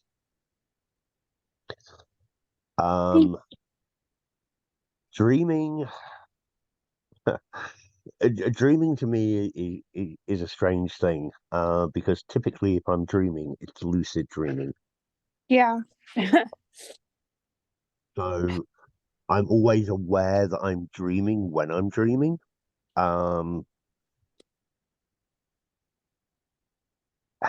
I'm going to take this kind of going back a little bit to a bit of the conversation me and Kelsey were having earlier about hermetics. Okay, there's the law of attraction. There's the law of duality. And I think what Kelsey was saying about it could have been support from you and your ancestry, or him and his ancestry, in the fact that because, as you, and I'm using your words here, he wasn't a person in this life. Perhaps in order for him to move on, he needs to fix the wrongs he's done. Yeah, because there was a lot. And maybe like people that go through a 12-step program and recovery, how they have to have witness. Maybe this was something like that. I can't give you an interpretation of dreams because, like Kelsey, I don't do dream interpretation, because if I'm dreaming, I know it's lucid. Right. And Um, that's really funny because that's the path I took was the 12-step program and he did not. And so like he just decided to live his life the complete opposite. So kind of right. Well, funny. just as in the 12-step program, you have to be willing to admit to yourself and others that you have an issue. Maybe this was, and I'm trying to be gentle. Yes. You I, don't have yeah. I'm a firm believer in not necessarily karma, but in duality. So if we saw the negative in life, maybe we're seeing the positive in death. And Yes. I'm sorry I've got nothing more for you than that. But No, maybe that help. And to quote a saying, something you kind of touched on yourself, maybe we do need to do a little bit of soul searching in you to see what it means to you. And right. that could involve doing some shadow work, you know, whether it be the why method. Why did I have this dream? Why was this dream important? Why were the people in the dream? Why did I think about this dream in that way afterwards? What caused me to think that way? The why method. Always ask a question until you have no more questions to ask. Oh. So you take the bigger picture, and what you do is you break it down into smaller parts. Why was I having this dream? Was it a dream? Was it a message? Was it spirit? Was it why? Okay.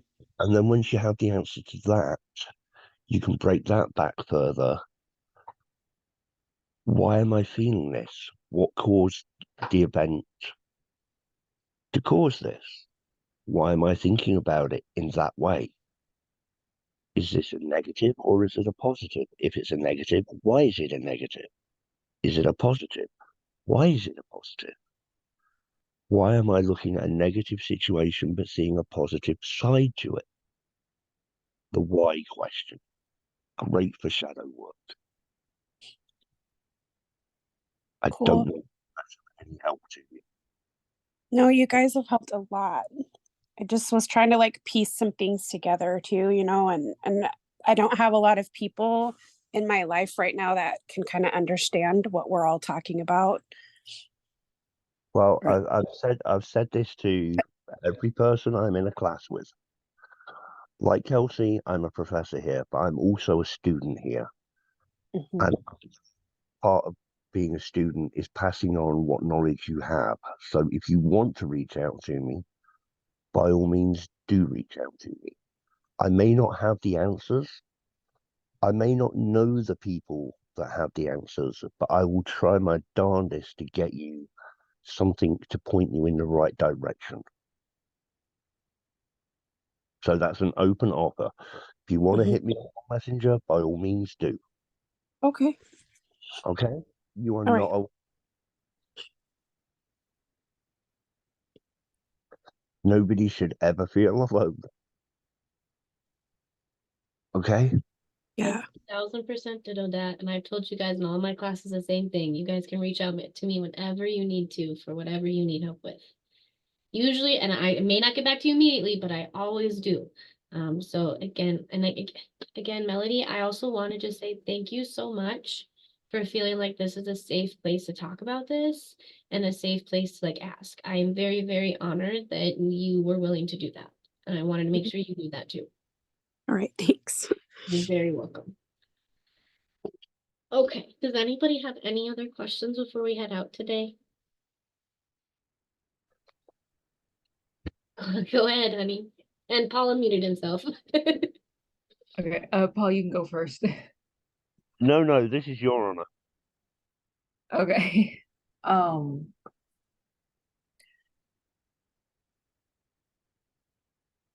I actually one thing for the questions.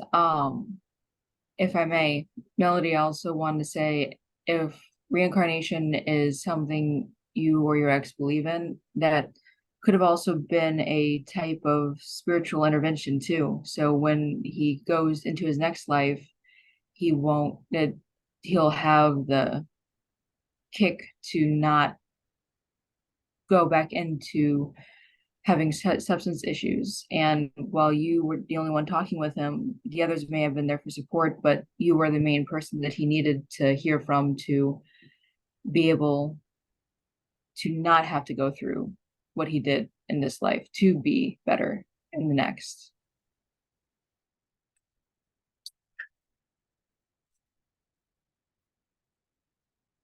Yeah, my 2 cents. Anyway, questions. Sorry, go on. No, it just takes me a long time to find the unmute button, so I really appreciate that. Of course.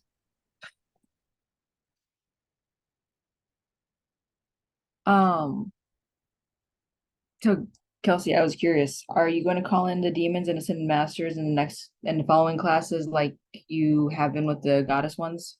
I plan to, as long as my energy input is there.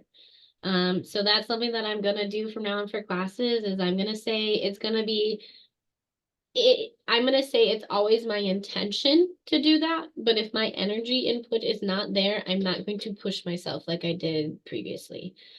So if my energy is not there, if it's not been replenished enough, if I'm not able to do that, I am actually going to not push myself, but it's my intention to do that. So it'll depend on how that energy is. Because like, for example, today, if I wanted to try to call anybody in today, there's absolutely no way that's going to be happening. The amount of shadow work I had to do last night, and everything that I had going on in my personal life last night, there's no way I could be able to call in a circle today. I just did, my energy input's just not there. But that's my intention. Does that answer that question? Oh yeah. Yeah, it's awesome. And it's very, very good that you're putting yourself first. That's the most important thing. Yes. Like I said, like I've been solitary my entire time. So like I went really gung-ho into this. And I was like, yeah, I've never had problems with my energy. And yeah, I learned very quickly that that changes when you start calling other people into things. So I've learned my lesson. Um, you were talking about one of your guys is a kitsune. Yep, kitsune. Yeah, I am familiar with them because I'm anime nerd. Everyone knows by now. And of course I've looked them up because they are adorable and they are pretty much in every single kind of mystical anime out there. So I don't know, I haven't done a deep dive on them, but I know there are different types. Yep. Like kitsune itself that's the Japanese word for fox. But the more spiritual aspects of them I think are kitsune bai Yep. and Kitsune Yep. Suki. I'm so impressed right now. Thank you. So I was just wondering, did you work with, I don't remember the difference. One of them is more the shapeshifter that goes along with the Tanuki, and the other one is more of a ghost spirit type thing. I'm just curious, do you work with one particular type of them, or and you just say kitsune just as a blanket cover? Yes, Or yes, I say it as a blanket cover because a lot of people don't even know what they are to begin with. Even when I say kitsune, they don't know what that is, unless they watch anime. And even then, they have a very, very vague understanding of what they are, and who they're attached to. But yes, so I work with a kitsune suke, which is the one that is not very ghostly and ethereal. So it's the one that's more of like she's more of like a trickster spirit. So that's kind of more what she is. She's also very, very, very attached to Inari Amaterasu. So and that's where kitsunes are attached to. They're very connected to Amaterasu. So like if you see them, like they're at almost every single one of her temples. okay, that's cool. And this one's just a question in general for like anyone, everyone. When you research stuff, do you like do a little bits here or there, or do you like concentrate on just like one singular subject? I have a hard time concentrating on one singular subject because I just can't concentrate that well enough. I need multiple things, which is why I have multiple windows and tabs open on my tablet, just because I can't do one thing at a time for too long.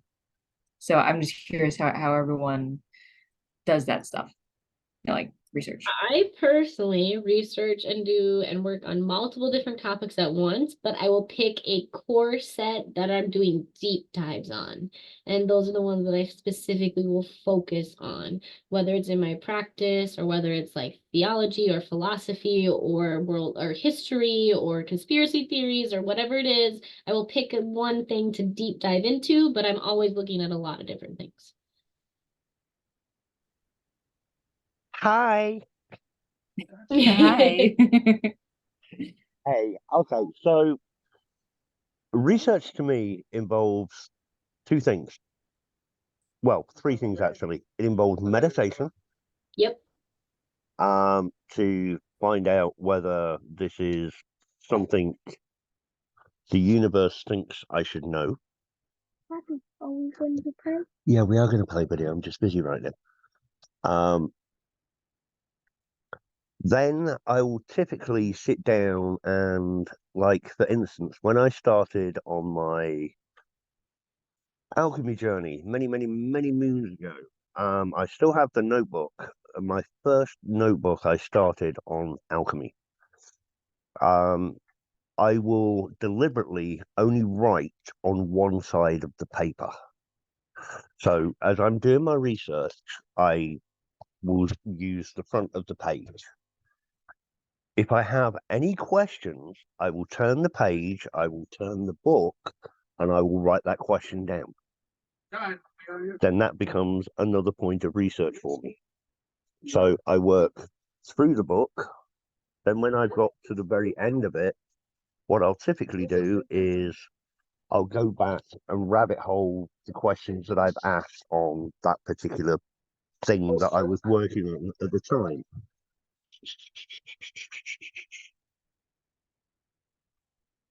Sorry, my grandson has invented a game, Monopoly the Story, which we're going to play. He's just spent 4 hours making a board game. But typically what I'll do is if I'm looking at certain things, I'll make keynotes or things that I think might be of interest to go down, but I will do that on the reverse upside down. So as it is, I start off with one notebook and typically end up with about 8 afterwards, if that helps. Man, I put in the chat that I do a similar method, but I take it back. I should have waited till I listened to the second half of that. I love it though. Sorry, honey, I didn't mean to cut you off. Oh no, you're good. No, that's actually really awesome because a lot of times when I go to research something, I will see something interesting or have a question and I start Google that, and an hour later, I have no answers for what I started searching for, but I have a whole bunch of other what I would call fun facts to now When it comes are to useless because I don't know the core material. when it comes to your fun facts, honey, especially if you're doing this not with a physical book, but if you're doing this online,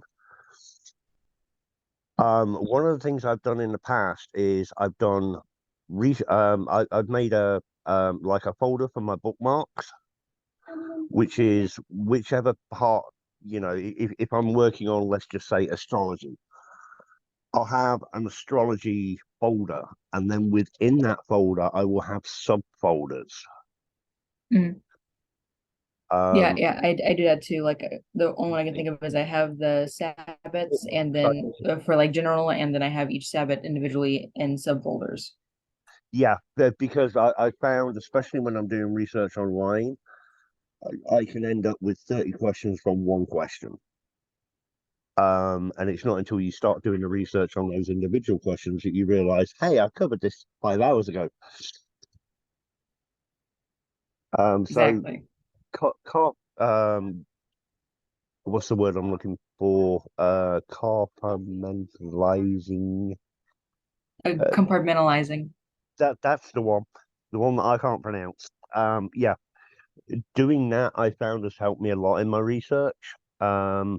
But I will always have as well as the main tabs, I'll always have something like notebook or a Word document that's there and available that I can just type, quickly switch between, which also sometimes helps. And I will always, obviously at the top when I'm saving the file, I'll also make a note of the course, like you say, with the core subject, what the core subject is. And if I find that a lot of them are on a specific theme, I'll also put that in there. That just helps me. I'm organized chaos at best. At worst, I'm an absolute mess. So trying to get some kind of regimented structure, I used to use, like when I'd handwrite notes, if you look at some of my older books, what there are post-it notes that have got different colors on. There are post-it notes with different colors on. Each color represents a certain thing. And I have a key that tells me, okay, so in this book, blue means planetary, red means elemental, so on and so forth. That makes sense. I actually have that for my calendar too. The different colors mean different things. That is very helpful. I agree. I have OCD, as you've heard me say a million times. So everything in my house is color coordinated down to my closet. So I totally get it. Okay. Does anybody else have any other questions at all? Any other comments?